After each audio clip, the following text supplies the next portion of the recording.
ओम शांति। 24 जुलाई 2021 बाबा के महावाक्य। मीठे बच्चे, तुम बाप के पास आए हो अपनी जीवन हीरे समान बनाने। बाप की याद से ही ऐसी जीवन बनेगी। प्रश्न, नई दुनिया में ऊंच पद के लिए कौन सा एक मुख्य पुरुषार्थ करना है? उत्तर, बाबा कहते, मीठे बच्चे, जिन पुराने संबंधियों ने इतना दुखी किया, अब उनके मोहजाल से बुद्धि को निकाल एक मुझे याद करो। उनके साथ रहते भी मन को मेरे में लगाओ। मन मनाभव का मंत्र सदा याद रखो तो तुम नई दुनिया में ऊंच पद पाएंगे। गीत। तूने रात गंवाई सोए के, दिवस गंवाया खाए के। ओम शांति। जैसे बच्चों को सभी शास्त्रों का सार समझाते हैं, वैसे इन गीतों का भी सार तुमको समझाते हैं। वही सबका रूहानी बाप रूहानी बच्चों को ब्रह्मा तन से बैठ समझा रहे हैं। बाप समझाते हैं, हे बच्चों, तुम जानते हो हमारा हीरे जैसा जन्म बन रहा है। बाप के पास आते ही हो हीरे जैसा जन्म बनाने। हीरे जैसा जन्म कहा जाता है स्वर्गवासियों का। कौड़ी जैसा जन्म है नरकवासियों का। तुम संगम युग को भी जान चुके हो, हम अभी संगम युग वासी हैं। यह संगम युग सबके लिए कल्याणकारी है। इस संगम युग में ही सर्व की गति सद्गति होती है। कौन करते हैं? परम धाम से आने वाला मुसाफिर। वह मुसाफिर है ना, तुम मुसाफिर नहीं हो। तुम आकर जाते नहीं हो। बाप कहते हैं, मैं पुरानी दुनिया में आकर फिर लौट जाता हूँ। बच्चे जानते हैं, यह सेवा करने वाला सिर्फ एक मुसाफिर है, जो आकर हम बच्चों की बड़ी सेवा करते हैं। ऐसी सेवा और कोई कर ना सके। सेवा के लिए ही पुकारते हैं कि आकर हम पतितों की सेवा करो। बाप भी कहते हैं, हम बच्चों की सेवा में आए हैं, क्योंकि बच्चे बहुत दुखी हैं।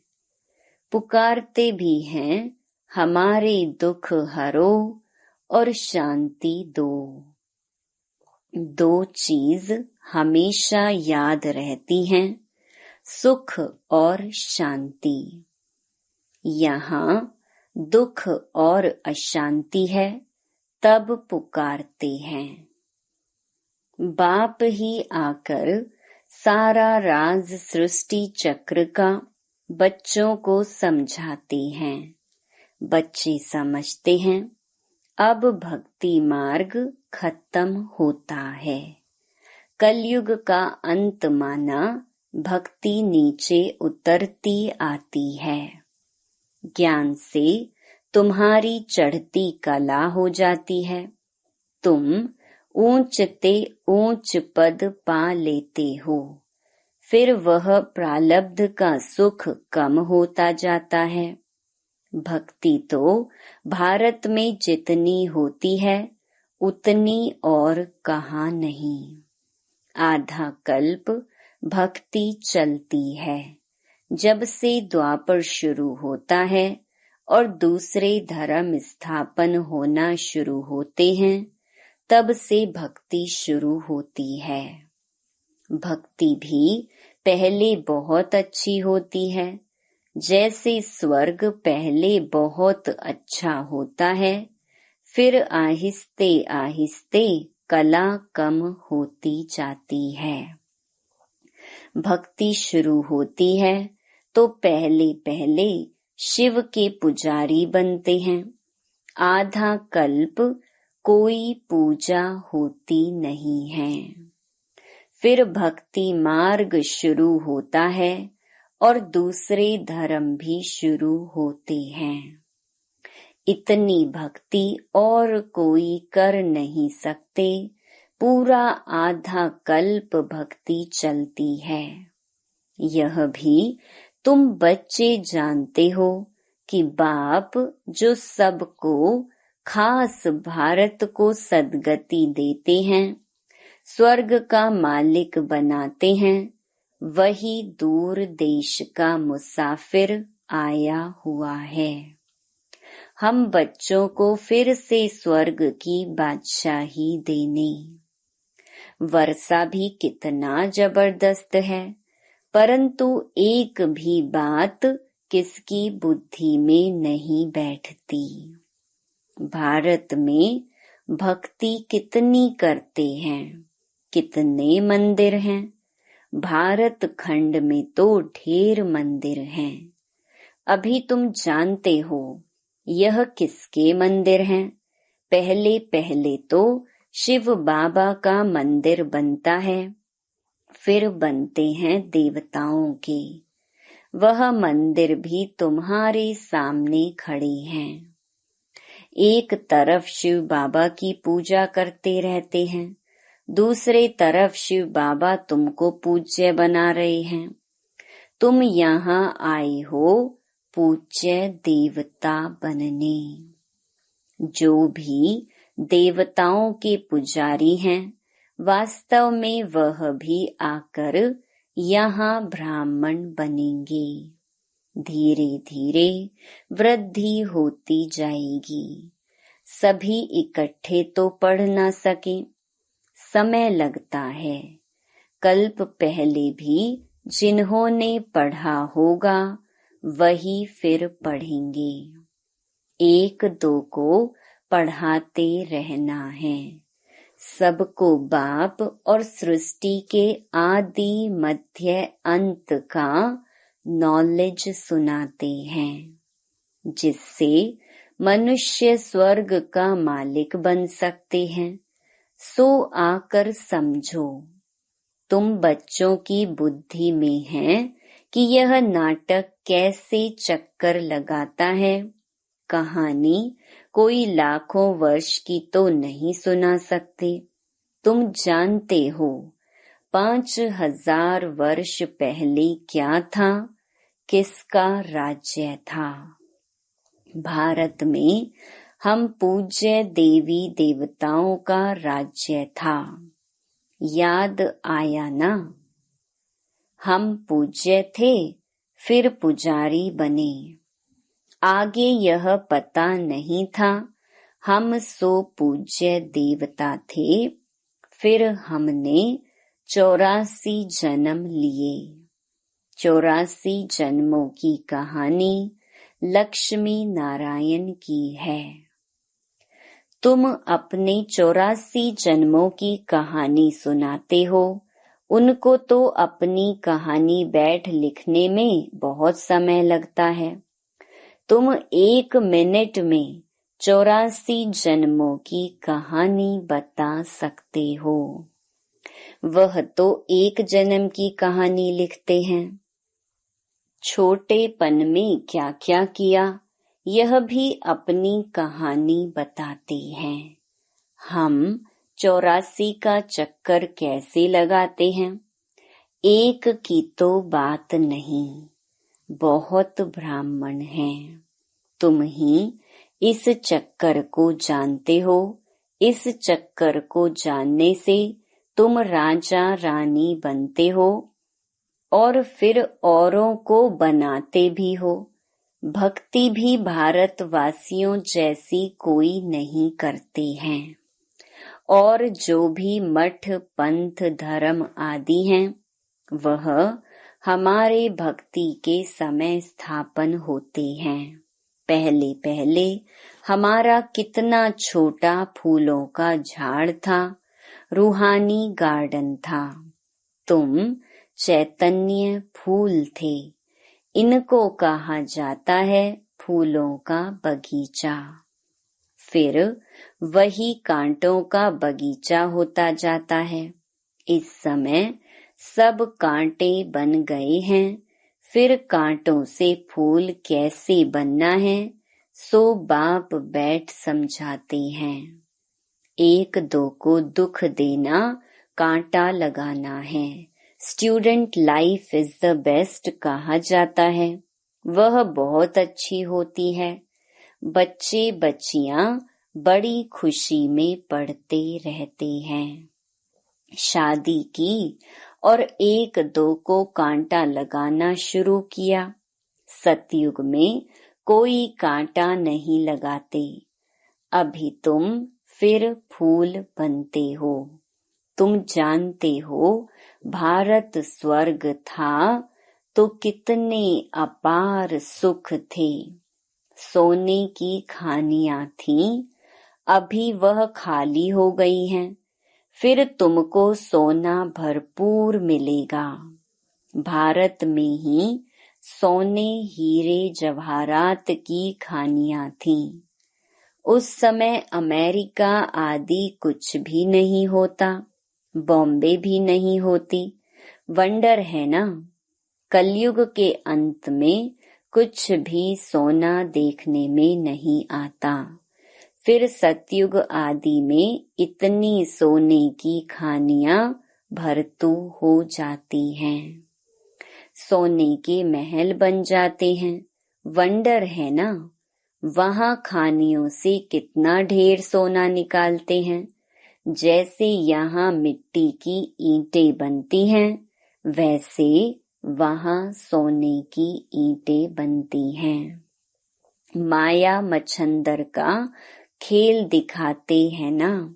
ध्यान में देखा, यहाँ तो सोना ही सोना है। बरोबर सतयुग में सोना होगा। यहाँ तो देखो मिट्टी की ईंटें भी नहीं मिलती हैं। जितनी यहाँ ईंटें पैसे से मिलती हैं, उतनी वहाँ सोने की ईंटें मुफ्त मिलती हैं। रात दिन का फर्क है। तो क्यों नहीं पुरुषार्थ करना चाहिए नई दुनिया में ऊंच पद पाने का। यहाँ मोह जाल में क्यों फंसे?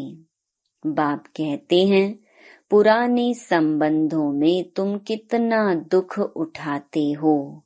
बाबा ऐसे नहीं कहते कि इनको छोड़ दो। सिर्फ बुद्धि योग एक बाप से लगाओ तो तुम विश्व के मालिक बन जाएंगे। मन मनाभव का अर्थ ही है मुझे याद करो और विष्णु चतुर्भुज को अर्थात विष्णुपुरी को याद करो। मूल है ही एक अक्षर। भक्ति मार्ग में तो ढेर पंचायत हैं। अभी तुम सब आत्माएं आशिक हो एक माशूक परम पिता परमात्मा के। वह तुमको सुख धाम का मालिक बनाते हैं। सब आत्माएं उनको याद करते हैं। तुम रूहानी आशिक रूहानी माशूक के एक ही बार बनते हो। बाकी तो सब मनुष्य हैं जिस्मानी आशिक माशूक। अभी बेहद के आशिकों को बेहद का माशूक आकर मिला है। उनको कहते भी हैं, आओ आकर हमको पतित से पावन बनाओ। एक को ही पुकारते हैं।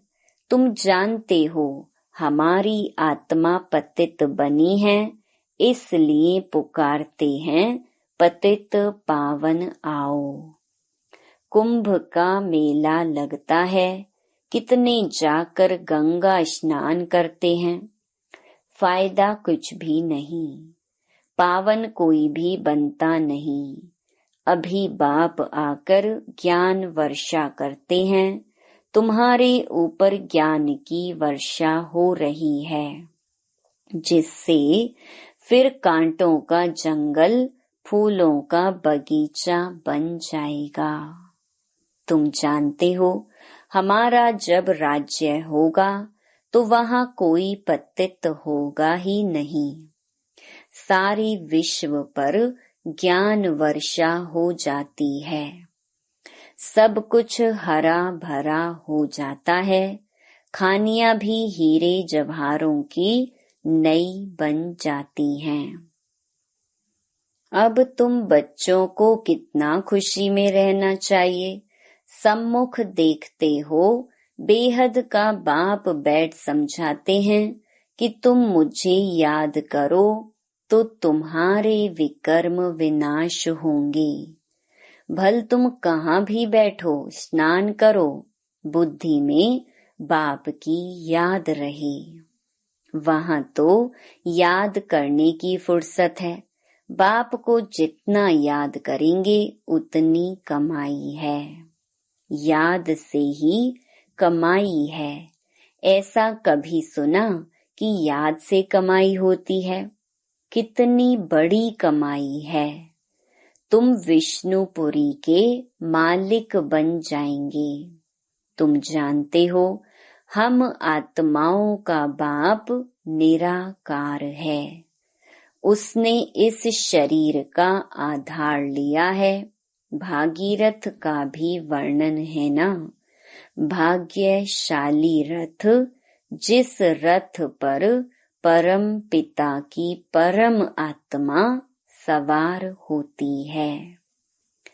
आत्मा का रथ जब तैयार होता है तो झट आत्मा आकर प्रवेश करती है। बाप को तो इस रथ में आकर सिर्फ नॉलेज देनी है। इनके भी बहुत जन्मों के अंत के जन्म में जब वानप्रस्थ अवस्था होती है तब बाप कहते हैं मैं आकर इनमें प्रवेश करता हूँ अथवा इस रथ में विराजमान होता हूँ। बाकी कोई घोड़े गाड़ी के रथ की बात नहीं है। अभी तुमको यह ज्ञान मिला है। बाप बैठ सम्मुख तुम बच्चों को समझाते हैं। तुमको तो बहुत खुशी होनी चाहिए। ICS का इम्तिहान पढ़ते हैं तो बड़ा नशा रहता है। वह होता है सबसे ऊंच इम्तिहान। तुम्हारी भी यह पढ़ाई है। यह भगवान की पाठशाला है। अब प्रश्न उठता है, भगवान कौन? क्या श्री कृष्ण या शिव बाबा? सबका भगवान कौन है? सिवाय एक निराकार के सब तो कृष्ण को मानेंगे नहीं। सभी आत्माओं का बाप वह निराकार परम पिता परमात्मा है।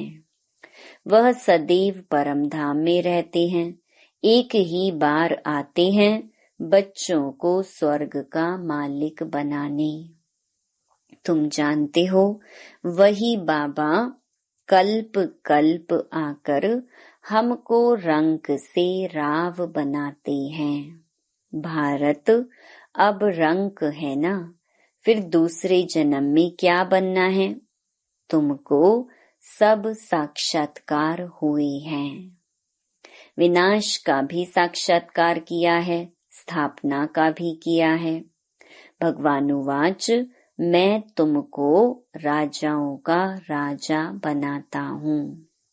बहुत दान पुण्य करने से कोई को अल्पकाल का सुख मिलता है। राजाओं के पास जन्म ले फिर फट से मर जाते हैं।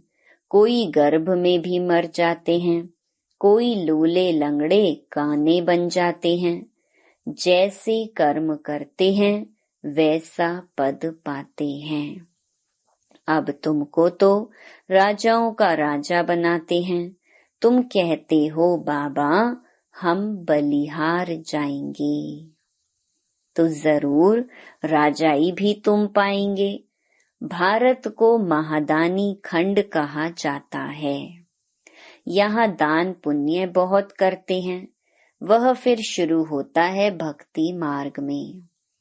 अब बाप तुमको 21 जन्मों के लिए दान देते हैं। अब तुम बाबा पर बलिहार जाते हो।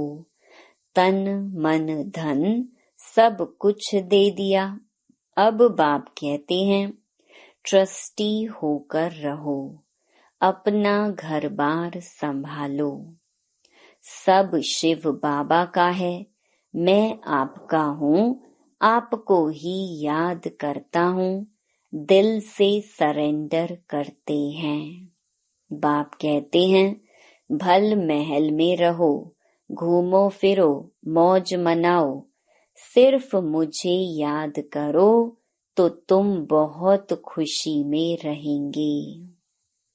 तुम विश्व के मालिक थे, अब फिर तुम पुरुषार्थ कर वह बनते हो। बाप समझाते हैं मीठे मीठे बच्चों, इस योग बल से ही तुम विकर्माजीत बनेंगे। बाप की याद से तुम विश्व के मालिक बनते हो। अच्छा, मीठे मीठे सिकिलधे बच्चों प्रति मात पिता बाप दादा का याद प्यार और गुड मॉर्निंग। रूहानी बाप की रूहानी बच्चों को नमस्ते। धारणा के लिए मुख्य सार। पहला, राजाई पद पाने के लिए बाप पर पूरा पूरा बलिहार जाना है। तन मन धन सब समर्पण कर ट्रस्टी होकर रहना है।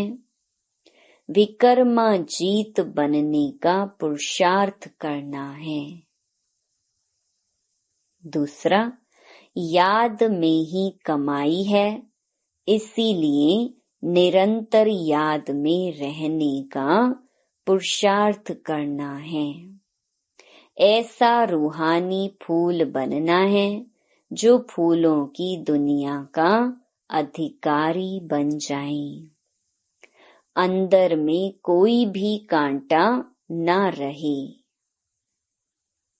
वरदान, त्रिकालदर्शी स्थिति में स्थित रहे, सदा अचल और साक्षी रहने वाले नंबर 1 तकदीरवान भव। त्रिकालदर्शी स्थिति में स्थित होकर हर संकल्प, हर कर्म करो और हर बात को देखो। यह क्यों, यह क्या, यह क्वेश्चन मार्क ना हो। सदा फुल स्टॉप, नथिंग न्यू।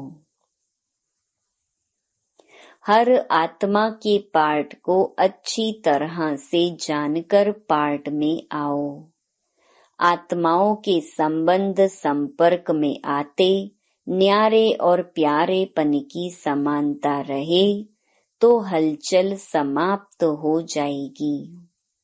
ऐसे सदा अचल और साक्षी रहना, यही है नंबर 1 तकदीरवान आत्मा की निशानी।